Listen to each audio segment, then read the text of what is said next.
All right, Justin, we'll see if this works. So this is the setup. I got the printer here. I got the washer here. It's probably out of frame. And then I have my curing station here.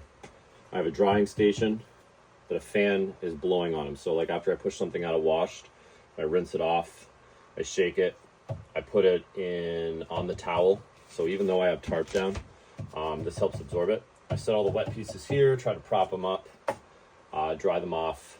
Once they're dry, you don't really want to rush it. I have rushed it before, but once they're air dry with gloves, you put them in here. I've been doing like 15 minutes. All right, so I have a brand new print. It's an Usopp. It's kind of a complicated print. Just finished last night. So I got my gloves ready. I'm gonna take my lid off so I can go right into my rinsing. You might be able to see that better when I take the lid off. So I unplugged my heater. I may have made a mistake and said you needed a heater, and I think the one you have actually has a heater built into it. So I lift off the lid. Yours will tip back like this. I have my vat. And I have my plastic sheet similar to the sheet that you have. So it clips on the front. Just for the sake of showing you this, I'll clip it. I've gotten to the point where I don't even clip it anymore. It catches your resin. It's always a mess. It sticks to everything. I went the clean route, and a couple drops is just as bad as how much is in there now. So it gets on the bottom. Dude, this shit gets everywhere. But I don't use it as much anymore, but you never want resin to drip down in here. Like if a tear happens in your holder, and it leaks down through, it can break the whole machine. So you want to be super careful at it. Like getting little drips, I keep a towel and I just put a little alcohol on it, and then I wipe if I ever get it anywhere. Anyways, I'll clip this on. We have like a lift on the top. Yours is almost the same as this. So this just lifts up, and when this lifts, this slides. So you kind of slide your thing off, and no matter what, as soon as you tip it, like so right now, see how there's no drips? The second I tip this, it's gonna start dripping. See, it's dripping everywhere. So you kind of like drip it off. A lot of videos, they'll just tell you to take it off and instead of let it dripping, just instantly turn it upside down. And yeah, so it looks like I got a print error. For whatever reason, this section didn't adhere as well as these right here. So if you ever do a print, oh, this one did. Okay, sick. And the top didn't print. Is it too tall? Okay, so overall, a failed print. It happens. This is salvageable, but the fact that I lost the top. But it's still in the end is a good example because, see, I just dripped because I was showing. That means since I had two pieces here that didn't print, that means there's probably an error down here. There's something stuck inside of it. Anyways, so I take the piece off, I set it sideways. I have paper down. Again, I have a metal plate and a desk I don't care about, but the easier you can get rid of the resin that's accumulating around you, the better. Because you want it disposed of, you don't want to breathe it in, you just don't want it on your hands. This process, at first I thought I was going to break something. And the only thing you have to worry about is you have a metal sheet puller, and then you have a metal plate. And you don't want to gouge the plate, but it's okay to scrape the plate. All right, and then when I first started doing it, I was like, oh my gosh, I'm gonna break it. You really gotta like come up with a technique. You get underneath your build and then you push. And once you start having it pop, it'll fall right off. I changed the default supports. It works in my favor sometimes, and it's totally screwed me other times. Okay, so I've got everything off. And then once it's off, I'll like set it up, and I just take the flat surface and I make sure everything's off of it. Check the sides. I'm coming up on like 180,000 layers printer or something. I don't know if the phone's gonna pick this up, but you can see like I've got scrapes in it. There's no gouges. It still feels smooth as butter, but I've definitely put some scrapes. At first I thought that's why I was getting print fails, but this thing's finicky. You don't mix it. It's not the right temperature. You put two together. You let it sit overnight and forgot to mix it and do it. There's like just so many things to remember. All right, so my plate's done. It's not dripping. If I really wanted to, I could clean it. So if I like change to something other than gray, I'd clean it. You slide it back on. you know, do your best not to have resin touch everywhere. You know, I'm done with this. So I'm gonna pull my cover off. Now, there's a couple things here.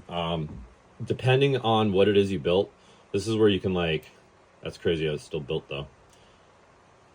That's unfortunate. At least it's a low amount of resin. Start a new one. So like I'll just use my fingernail and I'll like kind of push at the supports. I'll do it because my gloves are already on, my cap's already off. Just makes better use of the gloves I've found. Most cases, you just want to support where you're breaking it apart. So like holding above and breaking. And being mindful of, did my print have a small piece?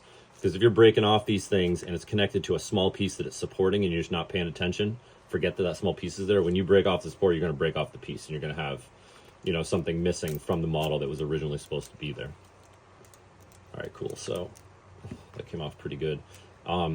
So what I'll even do is like, this may actually still be good. I won't know until I dry it and actually have it touch something.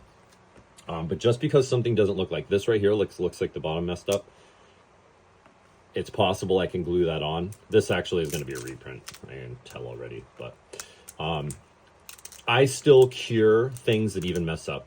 And it opens up the opportunity of maybe something needs to be sanded, or maybe you have to prep it for paint afterwards. And if I have this piece and I have to, let's say, touch up this spike, this thorn, and I'm not sure if I'm going to break it or mess up the appearance of it, I now have this print to be like, oh, that worked perfectly, or maybe a color, and then do the real one. So this is broken off. I'll just drop it into my cleaner. The supports, so what I typically do is I'll save one section of my supports. So, sorry, this is a long video. So I'll save a section of the supports that's got a good flat bottom, and I'll stick it in the corner of my vat. And I just make sure that the flat is touching as much as possible, kind of like on where the screen is. The first time you dump resin, you'll know what I'm talking about, and the edge of the actual vat, the holder itself, the FEP. So I'll grab my other piece. This needs to be washed. I thought I had one more small one. This is a good example of the small thing. Like I have little tendrils of the spit that's coming off. So when I'm going through and breaking this, I have to be extra careful on this area. But as you start learning how to support, things are pretty easy. This is almost too small for my cleaner. It can slip through some of the holes. In cases like that, I still got my gloves on. I'll dip my hand right in the alcohol, swish it around, lift it up, let it drip, swish it around, lift it up, let it drip, shake it off, throw on my paper towel or my magazine, and air blow it. Before I take my gloves off, two things. If you washed it like I did, you don't want alcohol getting into here. It will just ruin, it breaks down resin and it will mess up your print eventually. A couple drips shouldn't matter, but all right, so I took my glove off. There's an easy way to pull it off where you're not touching anything. I'm not going to put a glove on for this. Whatever. On your screen, you have a main thing, you have tools. And if you go into tools, you have an option that looks like a brush and it says tank cleaning, and you go to tank cleaning.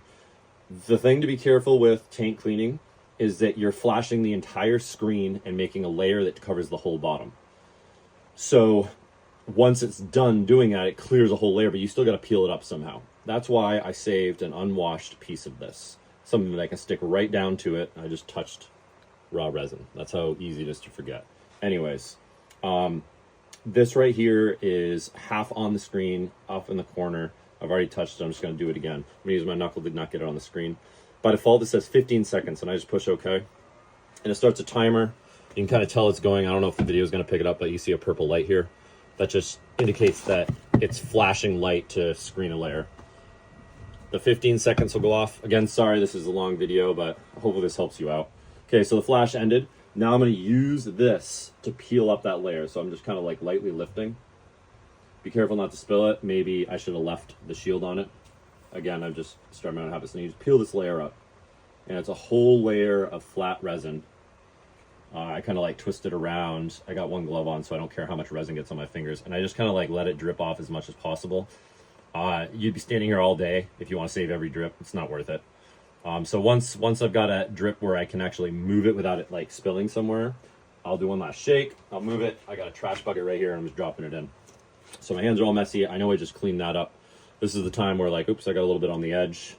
I'm just gonna go like this. It's not gonna create any drips. And then I have some shop cloth over. I won't show you that, but I'll just lightly wipe it down. If it's not everywhere, I don't care a lot. You have a lift lid. So the one thing you'd have to, I'll start wrapping this up. The thing you have to worry about is the thing lifts and it has like a little seam and it kind of like locks it in place, but it's not secure. You like easily can lift it. The problem is one drip of resin, you wipe up around it. Maybe you even did it with alcohol. Even an amount that's unseeable to the eye that gets in this crease, it's going to add a stick to your lid. Eventually, somehow, UV light's going to hit it in some way and it's going to lightly cure. And when you go to lift your lid, you'll eventually get some sticking. You can make it better by hitting the bottom of your lid with alcohol on a wipe. Same thing with this edge. I hate to say that, like, in some ways I get lazy about it, but like, honestly, a little bit of stick instead of having to clean the whole thing down every time. I don't know. Again, 180,000 prints and the thing still looks new. It could use a little wipe down. I think that's pretty much everything. I'll just use my glove to peel this off. I actually should have moved these before. I'll just use 2 fingers with the glove and kind of throw away my supports that are on the table. Hopefully this wasn't annoying. Hopefully it helps you out. Hopefully it gets you excited. And I know YouTube's a click away, but seriously, dude, like, I could talk about this shit all day long. And any problem that you come up with, I probably have an answer that's equivalent to what you would find on Reddit. Peace.